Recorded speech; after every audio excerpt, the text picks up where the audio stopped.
Bonjour à tous ou à toutes. Petite vidéo assez rapide.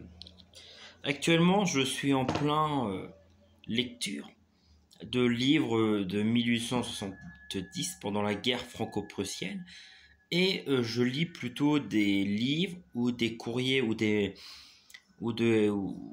correspondances ou également des journaux tenus par les soldats prussiens.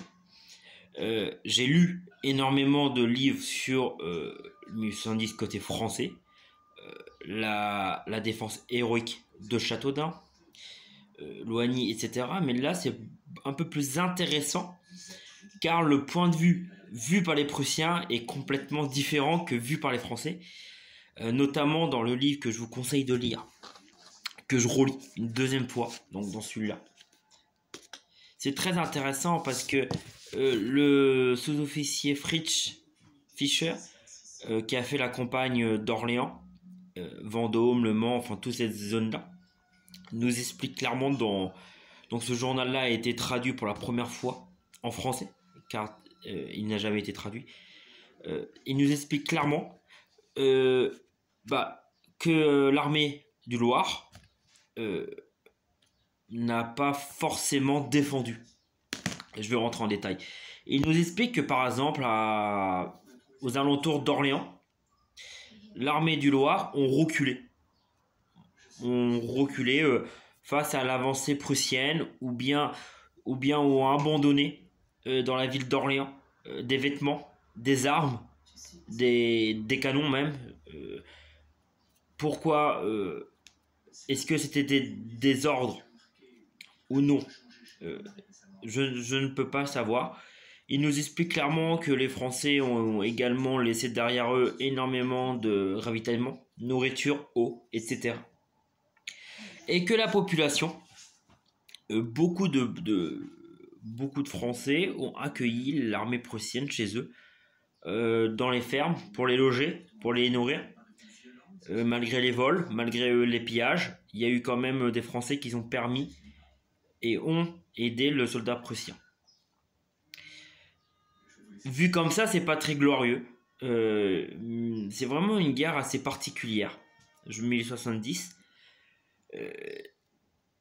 Je pense que ça mérite une nouvelle réflexion.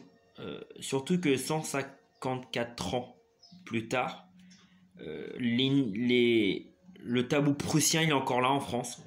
C'est un sujet assez difficile d'en parler.